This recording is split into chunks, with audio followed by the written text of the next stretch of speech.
The massive crystalline ship hung in space like a jewel against the backdrop of stars. Inside, Princess Aurora paced the length of her private chamber, her skin glowing with a soft blue light that reflected her nervous energy. Today would mark the first official meeting between the Stellar Empire and Earth's diplomatic delegation. She stopped at the viewport, watching the small human shuttle approach her people's grand vessel. "Your Highness," called out her advisor, Lord Vex, his scales shimmering with concern. "Perhaps we should postpone this meeting. These humans, they only achieved faster-than-light travel 2 years ago. They're barely more advanced than spacefaring primates."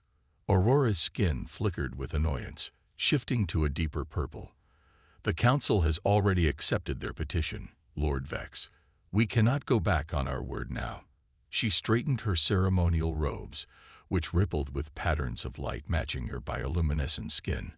"Besides, I'm curious about these humans. They've achieved in 2 centuries what took other races millennia." The docking bay's massive doors parted, allowing the human shuttle to enter. Aurora watched through the security feeds as their visitors emerged.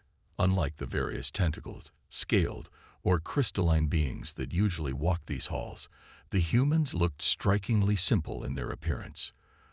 They wore plain black suits with only small pins showing Earth's flag on their labels. The human leader, James Reed, walked with confidence despite being surrounded by beings that towered over him. His brown hair was neatly combed, and his face showed neither fear nor arrogance, just calm interest in his surroundings. Aurora found this curious.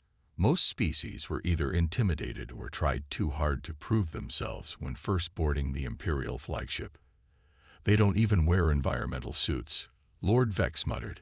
"Such recklessness. Or adaptation," Aurora countered, remembering her studies. "Humans evolved on a world with wildly varying conditions. They can survive in environments that would kill most species."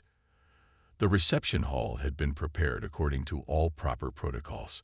Representatives from 12 major galactic species stood in their designated positions, their bodies expressing various degrees of curiosity and disdain. Aurora took her place on the raised platform, her royal guards forming a protective circle around her. James Reed approached the platform and executed a perfect imperial bow. Not too deep to seem servile, not too shallow to be disrespectful. "Your Highness," he spoke in clear galactic standard, his voice steady and warm. "On behalf of Earth and humanity, I bring greetings and hopes for friendship." Aurora's skin shifted to a subtle gold of pleasant surprise. Most new species required translators for years before mastering galactic standard. "Welcome, Diplomat Reed. You honor us with your presence." She gestured to the gathered assembly. "I trust your journey was comfortable." "Quite comfortable, thank you," James replied with a small smile. "Though I must admit, seeing your ship up close was rather humbling. It's quite different from our vessels." A ripple of condescending laughter moved through the crowd, but Aurora noticed something in James's expression. Not embarrassment, but a quiet confidence. He wasn't ashamed of humanity's technological level. "Different doesn't always mean inferior," James added pleasantly. "For instance, we've noticed your ship's crystalline structure is incredibly efficient at harvesting stellar energy. We use a different approach. Our ships carry compact fusion reactors. Less elegant, perhaps, but very practical for a young species taking its first steps into the galaxy." Aurora's skin flickered with interest. Most representatives from newly contacted worlds tried to hide their technological gaffes. This human acknowledged them openly while highlighting his people's innovative solutions. It was refreshing. The formal introductions continued, but Aurora found herself paying special attention to the human diplomat. There was something different about him, about humans in general. They lacked the natural advantages of other species. No enhanced strength, no biological weapons, no inherent psychic abilities. Yet they stood here, barely 2 centuries after discovering electricity, ready to join the galactic community. Little did Aurora know that before this day was over, she would discover exactly what made humans special, and it would change her view of the galaxy forever. The diplomatic reception continued smoothly for another hour. Princess Aurora watched as James Reed moved easily between different alien groups, showing genuine interest in each species he met. Her skin had settled into a calm green glow, reflecting her growing comfort with the human presence. Then everything went wrong. The first explosion rocked the ship with such force that several crystalline panels cracked. The elegant lighting system flickered and turned red. Aurora's guards immediately moved to surround her, their weapon arms extending from their bodies. Security breach in sectors 7 through 12. A voice boomed through the ship's communication system. Unknown hostile forces, HFY. The message cut off with a burst of static. Panic erupted in the reception hall. Different species reacted in their own ways. Some released defense chemicals into the air, others changed colors or shapes, and a few simply froze in place.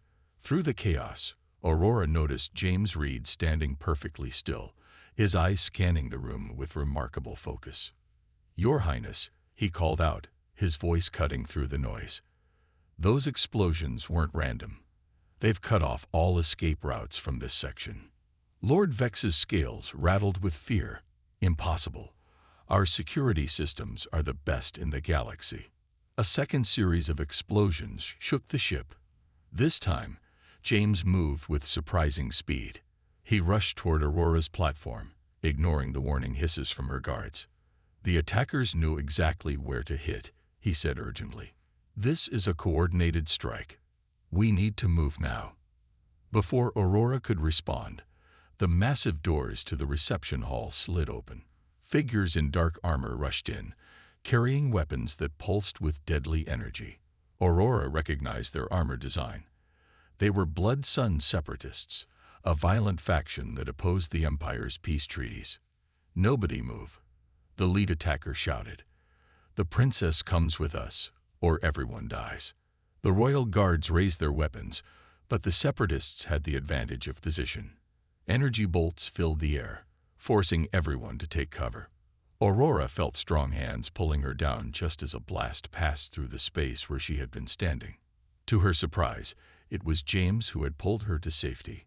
"Stay low," he whispered, his body partially shielding her.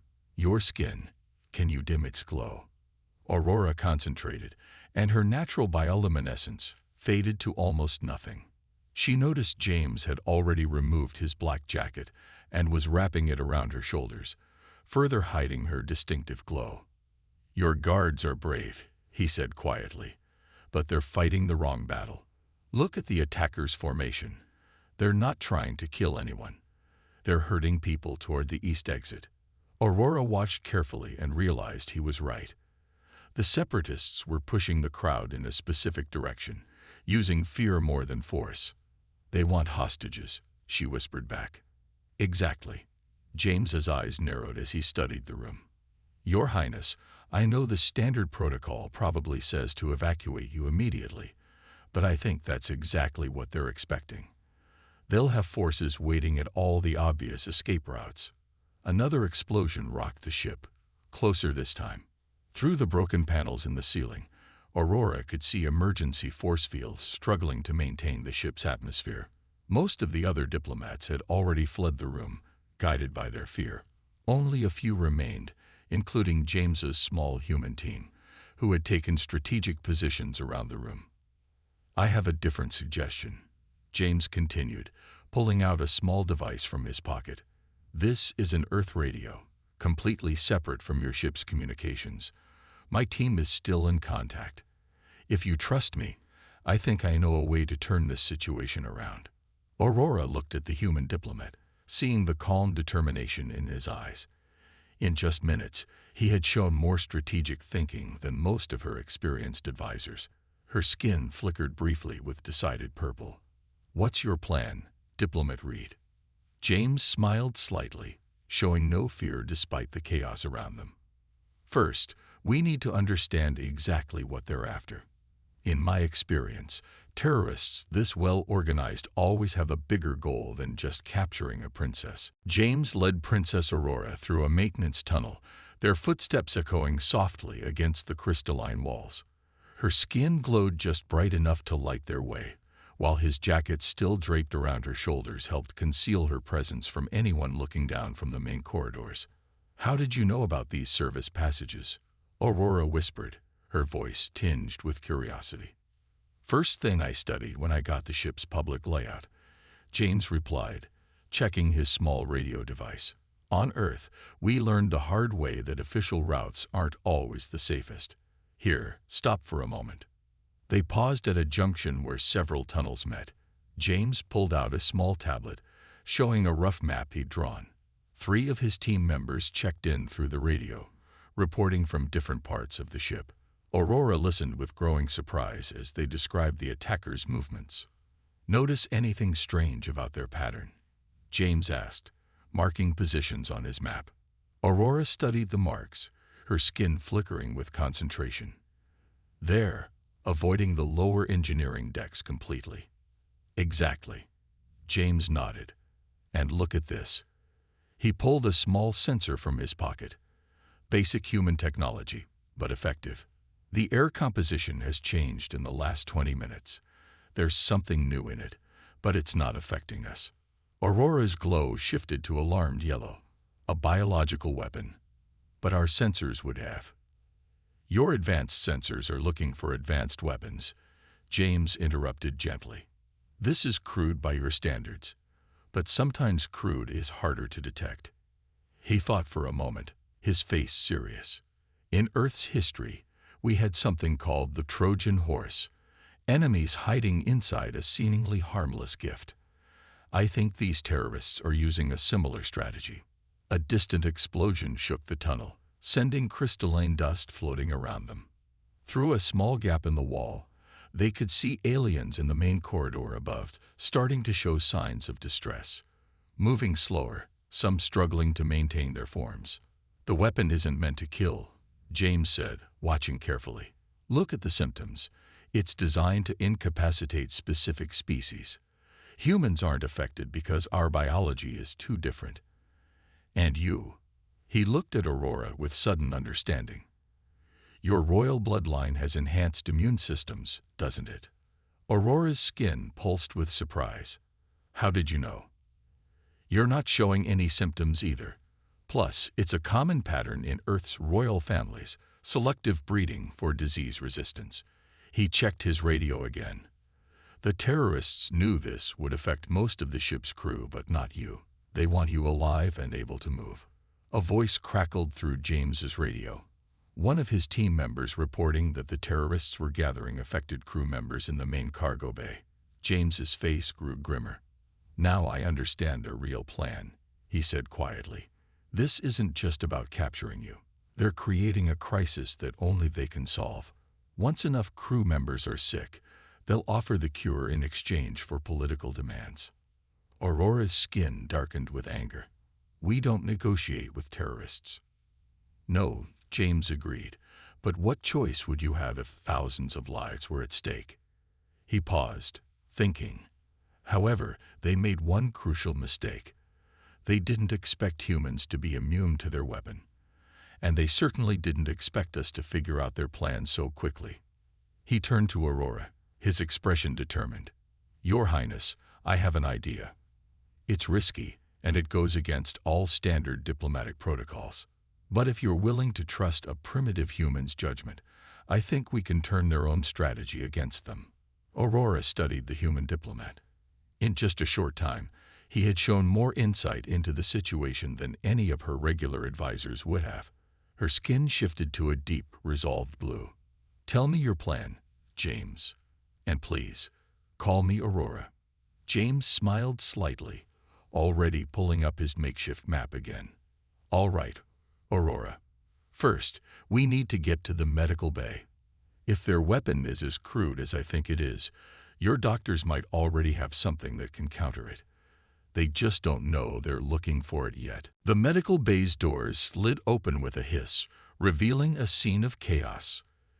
Alien medical staff moved slowly, their movements growing more sluggish by the minute as the biological weapon affected them.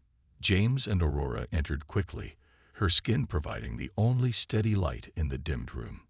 "The ship's environmental controls are failing," One of the medical officers reported, his crystalline form flickering weakly, temperatures dropping in most sections. Life support is. He couldn't finish as his form started to crystallize, a defensive reaction to the weapon. James immediately shed his remaining outer shirt, revealing the simple black t-shirt underneath. He draped the shirt over a shivering alien nurse whose environmental field had failed. "How cold can it get in here?" he asked Aurora. "Without environmental controls." "Down to near freezing," she replied, her skin pulsing with worry. "Most species on board require careful temperature regulation."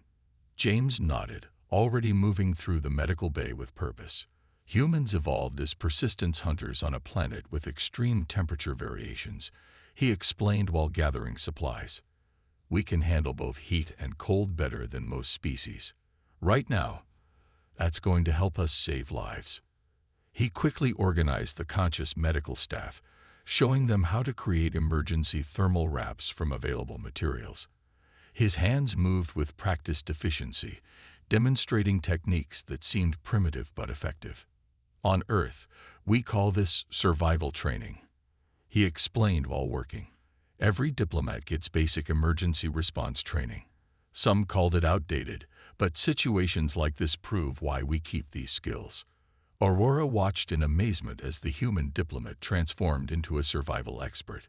He taught the medical staff how to identify which species needed immediate temperature regulation and which could handle the cold better. His simple solutions, using body heat, creating insulated spaces, and maintaining movement, didn't require any advanced technology. "Your Highness," one of James's team radioed in, "we've found something in the cargo bay. The terrorists are using old-style chemical dispersal units. They're not even trying to hide them anymore." James's eyes lit up. "That confirms it. They're using simple chemical compounds, not advanced bioweapons.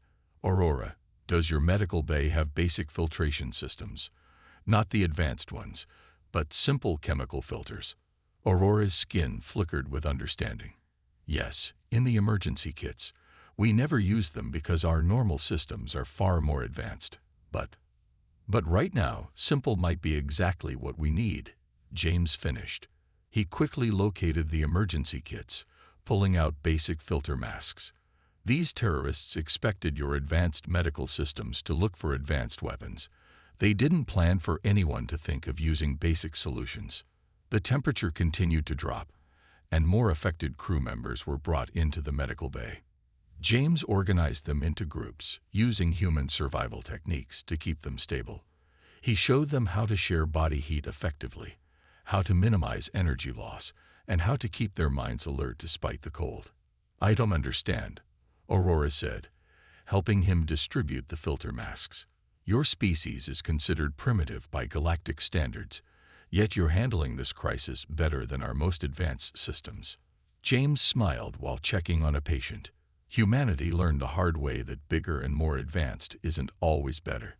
We survived ice ages with nothing but fire and fur. We crossed oceans with just wood and cloth. Sometimes the old ways, the simple ways, are the most reliable. A sudden alert blared through the ship's speakers. The terrorists had taken control of the main bridge. They were demanding the princess's surrender in exchange for restoring environmental controls and providing the antidote. James looked at Aurora, his expression serious but confident. "They think they've backed us into a corner, but they've actually given us exactly what we need: time. While they're focused on the bridge, we can use these simple solutions to keep people alive and fight back. Are you ready for the next part of the plan?" Aurora's skin glowed with a determined blue. "Lead the way, James. I think I'm starting to understand why humans have survived so many challenges on your world." The ship's core pulsed with an angry red light as James and Aurora made their way through the maintenance tunnels. They had just received the worst possible news. The terrorists had rigged the main reactor to overload. "If the core explodes, it won't just destroy the ship," Aurora explained, her skin glowing a worried yellow. "The blast would damage nearby planets too. There are billions of lives at stake." James checked his radio one last time. The news from his team wasn't good. The terrorists had locked down all approaches to the engineering deck. They had also released their biological weapon into every major access route. "There is one way," James said quietly, studying the ship's layout on his tablet. "The coolant maintenance shaft. It bypasses all their blockades." Aurora's skin flashed white with shock.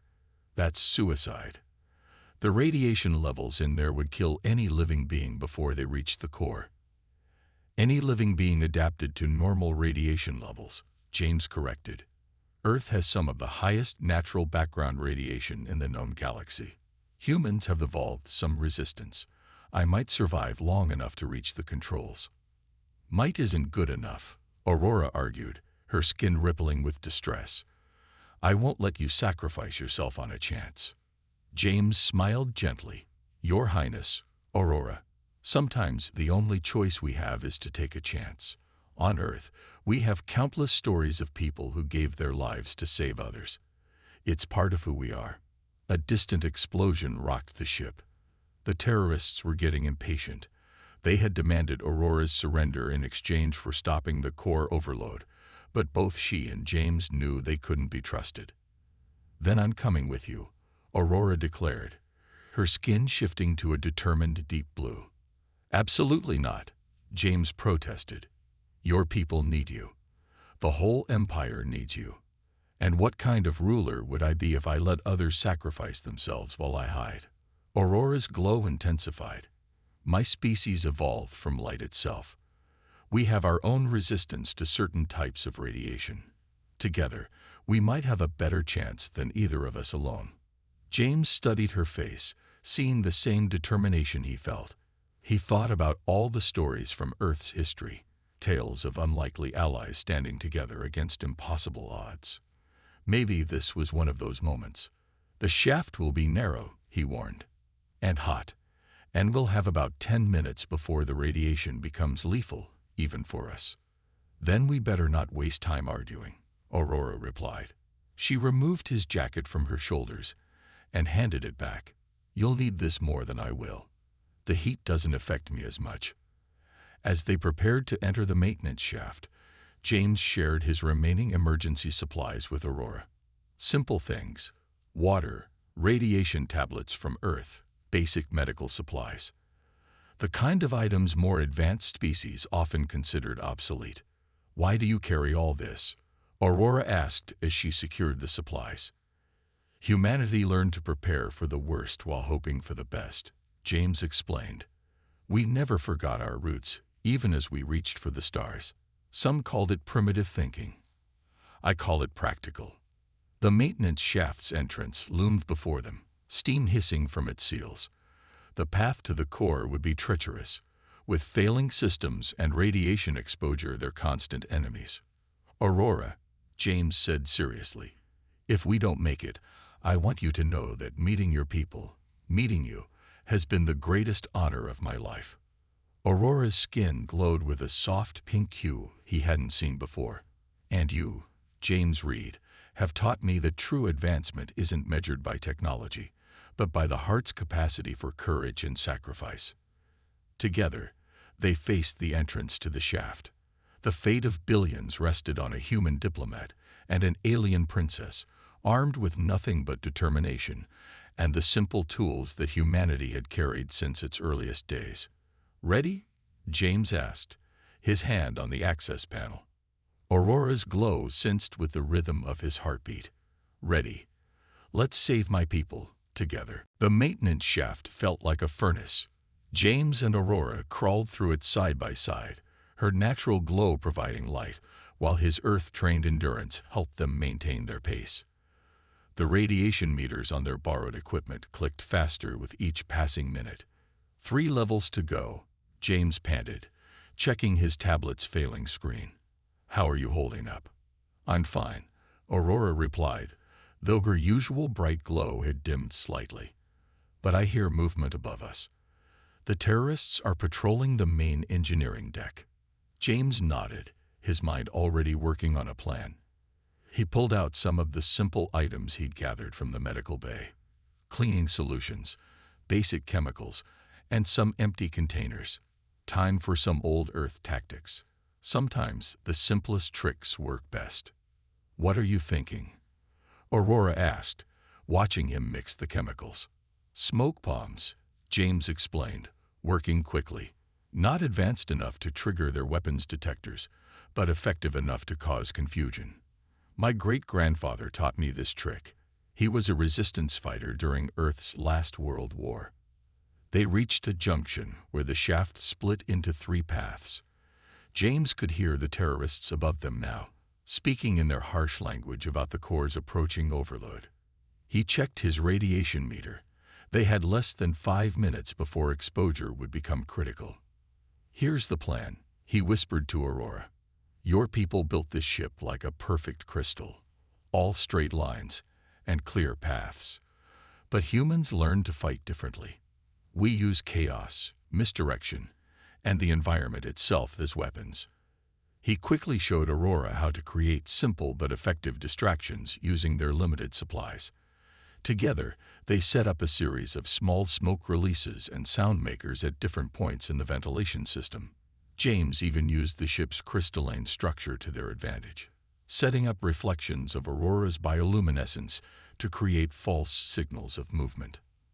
Now, he said, checking his weapon, a simple stun device that was all he'd been allowed to bring aboard as a diplomat.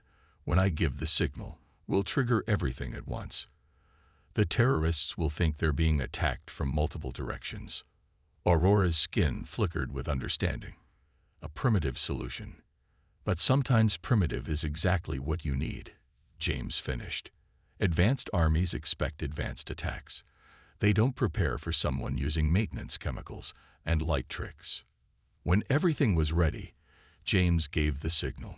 Suddenly, smoke poured from multiple vents. Strange echoes bounced through the crystalline walls, making it impossible to tell where sounds were coming from. Aurora's reflected light created dozens of false movement signatures on the terrorists' sensors. In the confusion, James and Aurora emerged from the shaft. The terrorists, expecting attacks from multiple directions, had split up their forces, exactly as James had hoped. He moved with the quiet efficiency of someone trained in Earth's ancient combat techniques, using simple holds and leverage points that worked on almost any humanoid species. The core controls. Aurora pointed to the main console, where 2 terrorists were frantically working to speed up the overload. James reached for his stun weapon, but a terrorist spotted them. In the brief firefight that followed, his weapon was knocked away. But instead of retreating, James smiled. You know what humans are really good at? He asked the approaching terrorists. Hand-to-hand combat. We spent thousands of years perfecting it before we ever touched an energy weapon. What followed amazed Aurora. James moved with fluid efficiency, using the terrorists' own advanced armor against them.